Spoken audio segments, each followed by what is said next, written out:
Studio Microphone Chapter 1. Adolf Hitler, the architect of genocide. If you tell a big enough lie and tell it frequently enough, it will be believed. Adolf Hitler, the rise of a tyrant. Adolf Hitler was born on April 20th, 1889, in Braunau am Inn, Austria-Hungary.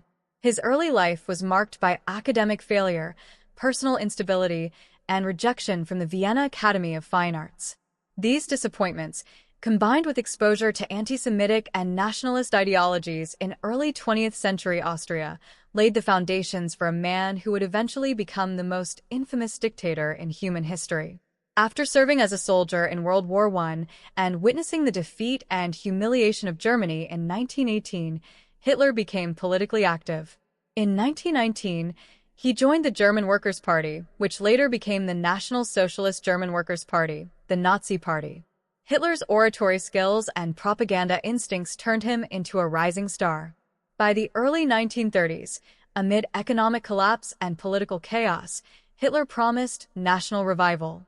Germans, desperate for change, rallied to his message of restoring pride and blame-shifting, particularly targeting Jews, Marxists, and the Treaty of Versailles.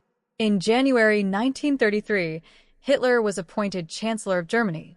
Within months, democracy in Germany was dismantled, replaced by a totalitarian regime.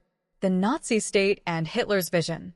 Hitler envisioned a racially pure empire dominated by what he called the Aryan master race.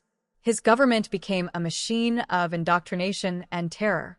Censorship, surveillance, and fear governed daily life.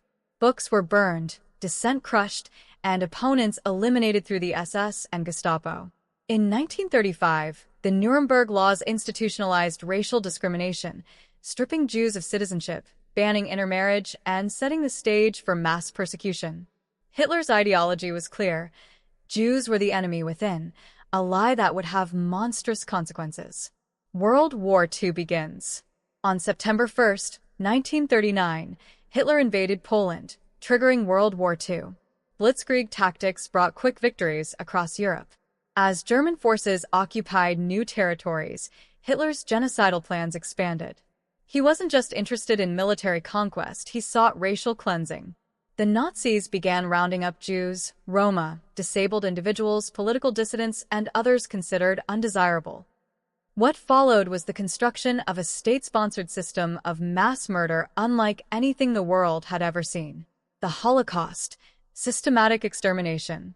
By 1941, Hitler authorized the finalsolution, a plan to systematically annihilate the Jewish population of Europe. This was not spontaneous brutality. It was organized industrial genocide. Jews were herded into ghettos, then transported in cattle cars to death camps. Auschwitz, Treblinka, Sobibor, Belzec. Gas chambers operated day and night. Bodies were burned in crematoria. Some were subjected to horrific experiments by Nazi doctors. Over 6 million Jews were killed. Millions more, including Poles, Russians, Roma, the disabled, and homosexuals, also perished. Children were not spared. Families were torn apart. The sheer scale and cruelty of the Holocaust remains unmatched in modern history. The downfall. As the war turned against Germany, Hitler became increasingly erratic and isolated.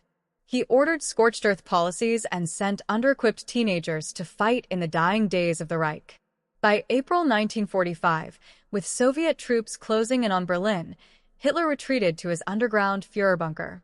On April 30th, 1945, he committed suicide alongside his longtime partner, Eva Braun.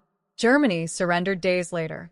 The Nazi dream died, but the scars would last for generations. Legacy of evil. Adolf Hitler was not just a dictator, he was the architect of genocide. His regime left 70 million dead, destroyed much of Europe, and redefined the boundaries of evil. But perhaps most terrifying of all is that he did not seize power alone. He was elected, supported, and enabled by ordinary citizens, bureaucrats, scientists, and soldiers, all convinced they were doing the right thing. The Holocaust is not just a Jewish tragedy. It is a human tragedy, a warning of what happens when hate becomes policy and silence becomes complicity. For the dead and the living, we must bear witness. Elie Wiesel,